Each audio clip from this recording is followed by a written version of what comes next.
Namaste, Pranam, Gita Dhyanam.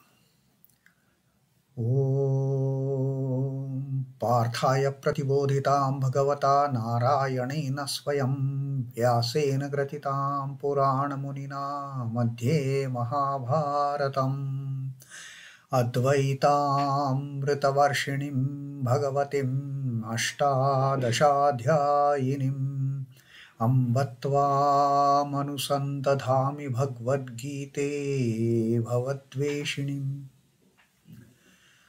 O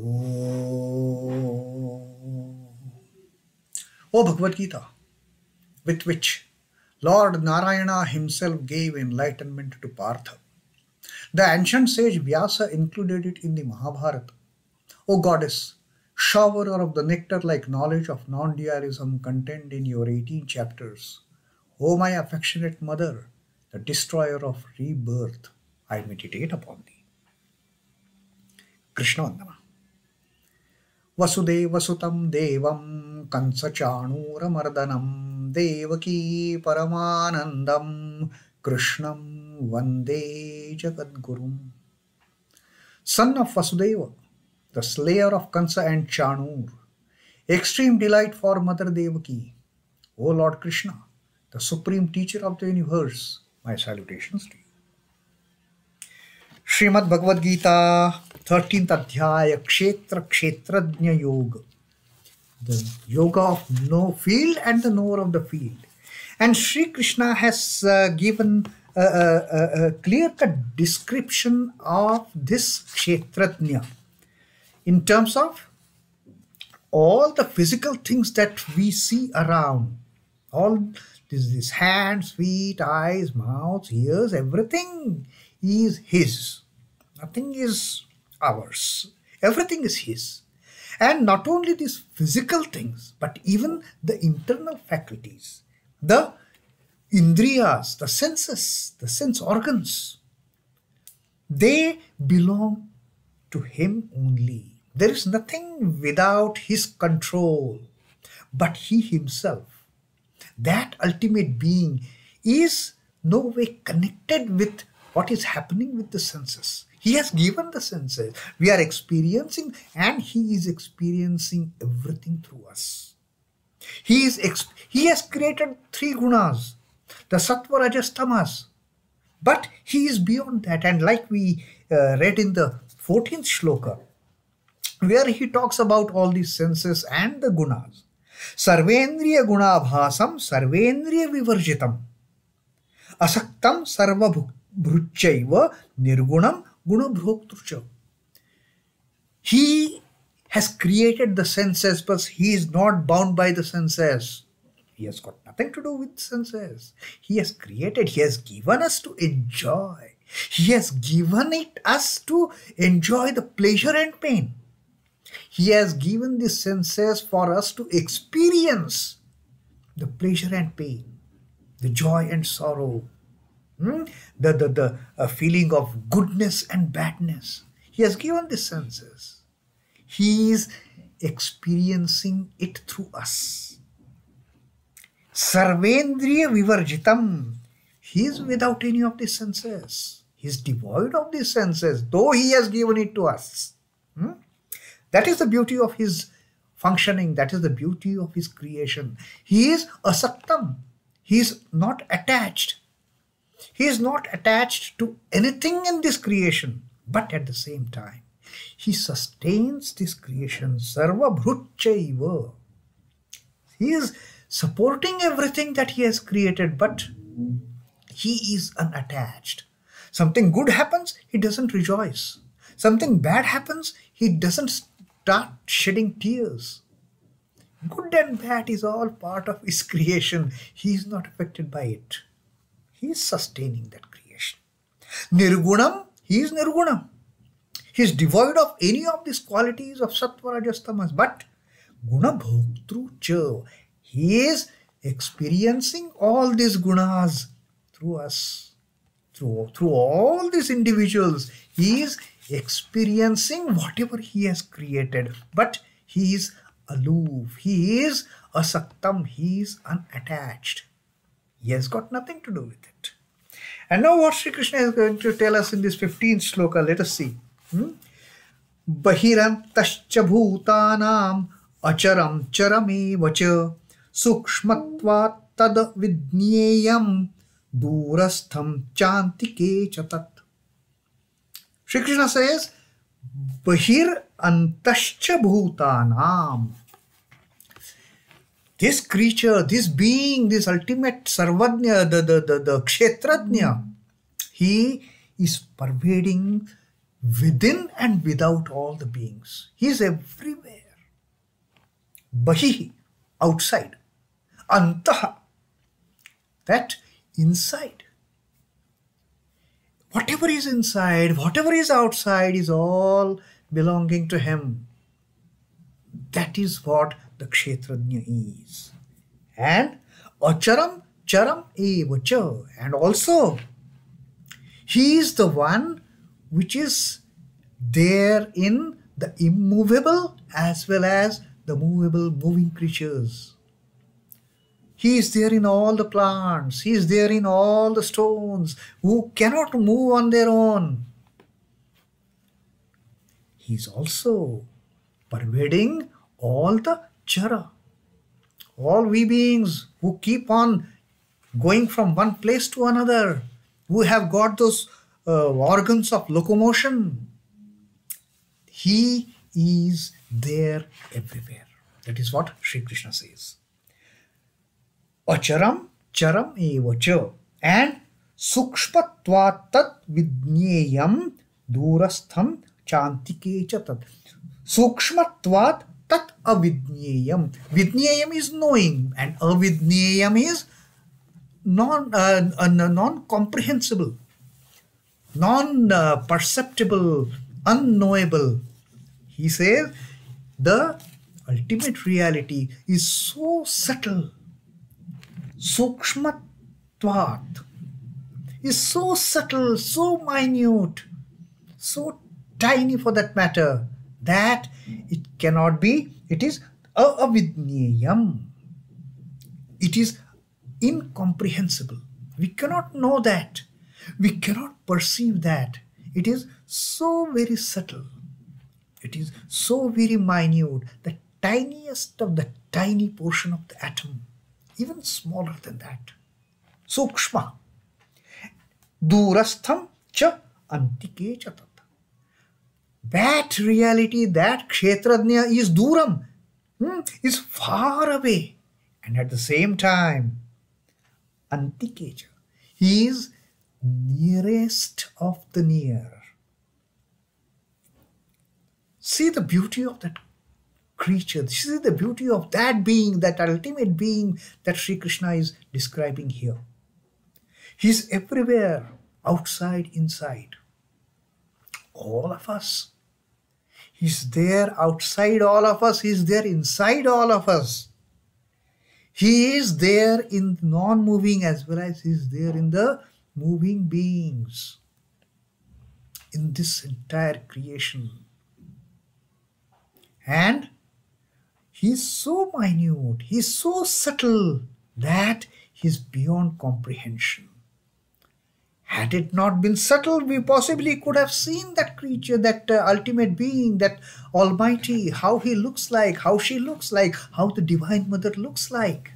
But that ultimate reality is so subtle that cannot be perceived, cannot be, it is beyond our comprehension. It is beyond our understanding. It is beyond our knowing. And Sri Krishna says, that ultimate being, that divinity, that divine principle, while we feel is so far away. Dūrasthaṃ.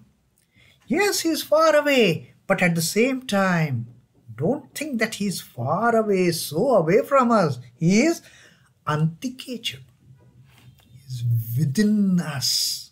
He is so near, so close to us that nothing else in this creation can be so closer, that nothing in this creation can be so near us. This is that beautiful explanation of the Kshetradnya that Sri Krishna has given to us in this 15th Shloka. How the cosmic consciousness remains undivided has to be comprehended through a few similes. The way we have to understand, only through some examples we can understand what Sri Krishna has told us. Take for example the ice cube in the sea. The ice immersed in sea. All those icebergs we see. So much of ice there in the sea. Now there, the water is there within the ice as well as outside. So these are the similes that we have to look upon to realize when Sri Krishna says, I am bahirantaśca bhūtānāmacaraṃ. I am inside as well as outside. Take another example of Akasha, the space. Space is everywhere, undivided. We cannot comprehend of space. But when we construct a house, when we create walls and roof and see the floor, we feel, oh, this is my space. But is there anything as my space? No. In reality, the space is everywhere. I cannot say the space in this room is different from space in that room. The space in this house, the Akasha in this house is different from Akasha in that house. For Akasha doesn't make any of such distinctions. This house, this room, that room, this body, that body. Akasha doesn't make any distinction, any differentiation. Akasha is Akasha, everywhere the same. Similarly, Paramatman is all pervading and undivided by the manifested form. The moment that Paramatman gets manifest, we start looking, this is my house, this is my room. We start differentiating, we start identifying as different entities. When the Paramatman becomes manifest with name and form. There is a movement on the surface of sea while it is all stillness at the bottom. When we look at the sea, sometimes the sea is so violent, so turbulent, but go deep down the sea. It is all shanti, it is all calmness at the bottom of the sea. There is no such a uthal-puthal. There is movement in Paramatman modified as the Prakriti. It is only when we see the waves, we see some movement on the surface of the sea. That is the manifest form of the Brahman. That is the manifest form of the Paramatman. As Nirguna Brahman, he is all stillness. As Nirguna Brahman, the Akasha is same everywhere. There is no different space, no different Akasha in this room and in that room. Only when we create this kind of distinction, when the ultimate reality creates this kind of differentiation by creating the Prakriti, by creating all these multitudinal forms and beings, then we start differentiating ourselves from the ultimate reality. The sea water transformed into vapor becomes subtle and invisible. Every day, every moment, sun rays are taking the water vapors up there in the sky, but we can't see it, no? It is so subtle, like the Brahman. Sri Krishna says, sūkṣmatvāttadavijñeyaṃ. It is so subtle, we cannot see it, we cannot know it, we cannot comprehend it. Nirguna Brahma, who is all awareness and all intelligence, remains incomprehensible to those who have not purified the mind. We who are engrossed in differentiating these individual bodies, individual forms, who are always engrossed in trying to experience pleasure through the senses, but in return we get nothing but the pain. Who are engrossed in all these activities, we cannot comprehend the invisible, subtle Brahman. It is beyond our comprehension then. To the ignorant one, God is far away, somewhere up there in the heaven, in the skies. But with knowledge, he knows. It is there in the sky, it is there in the heaven for an ignorant one, but for me who have had the realization of what the ultimate reality is, that very much lies within. That is the indwelling Atman that is controlling, that is dwelling inside this limited body. So that is what Sri Krishna is telling, that as far as the limitations are concerned, the moment we are in that limited form, we are in that limited understanding, we cannot comprehend what that great Kshetradnya is. For that, we have to do one thing. We have to become limitless. For that, we have to break open these walls. For that, we have to break down these houses so that we can realize the oneness of the space all around. We can realize the oneness of this Akasha all around us.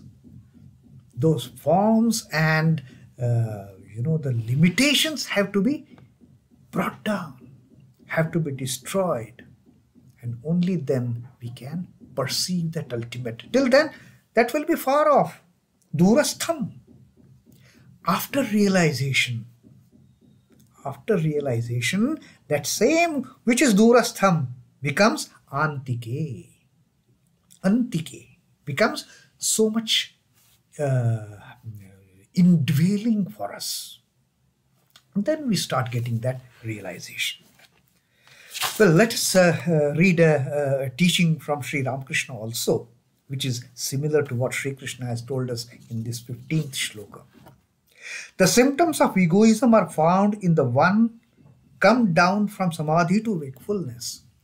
When a yogi is in samadhi, the ego has totally gone, and there in that state, that yogi, that knower, cannot differentiate himself or herself from the ultimate reality.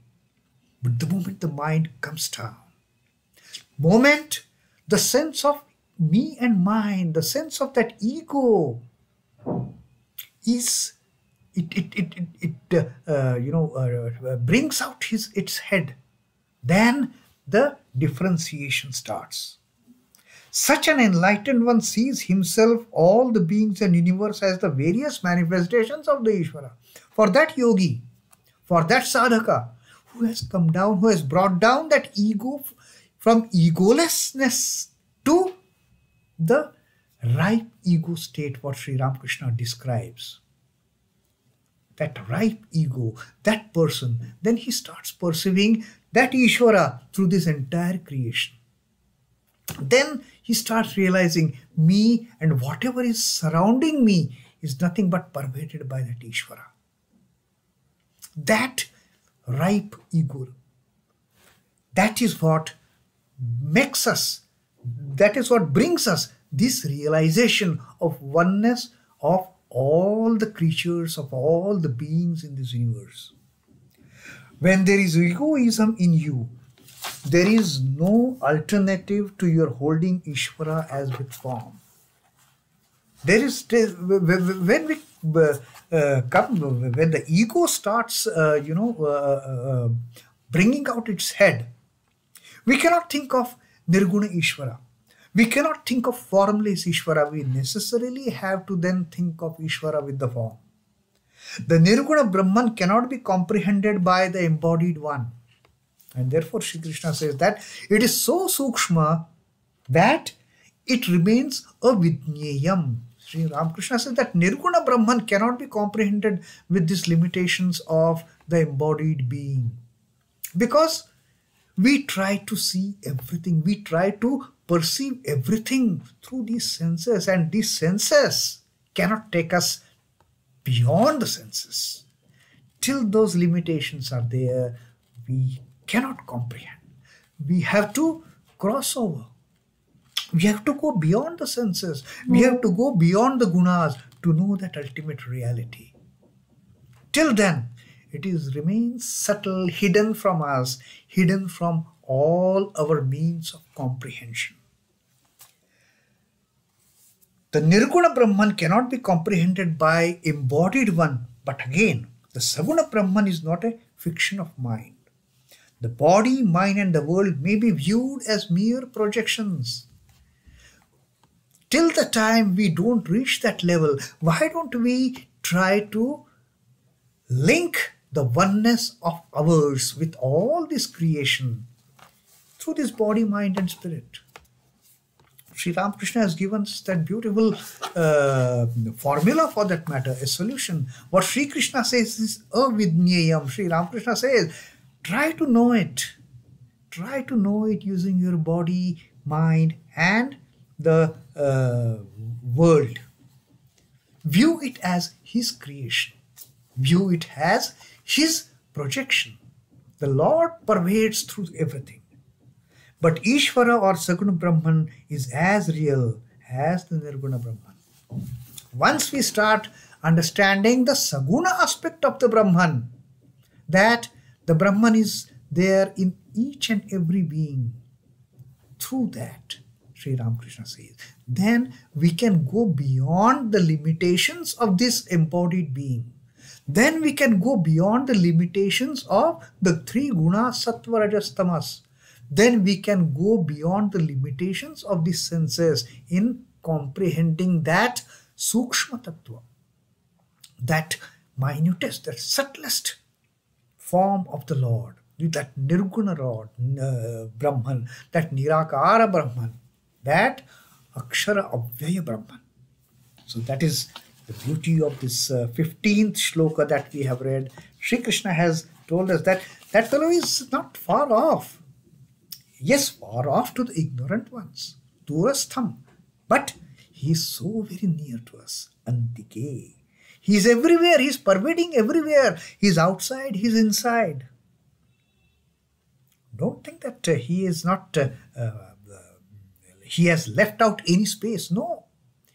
Everywhere he is outside, inside, he is outside, he is within the movable beings, he is within the non-movable beings, and he is so subtle it cannot be comprehended by this limited organs that we have, the limited faculties that we have. It is so subtle. That fellow is far off, but at the same time, once we gain that knowledge, we start realizing, we get that enlightenment, that is the nearest of all.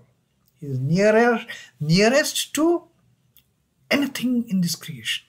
He is there in the heart of our hearts. So that is Sri Krishna's description of the Kshetradnya in 15th shloka of the 13th adhyaya, Kshetradnya Yoga. Om Namo Bhagavate Vasudevaya. Sri Krishna Arpanamastu. Jai Sri Ramakrishna. Jai Thakur. Jai Ma. Jai Swami.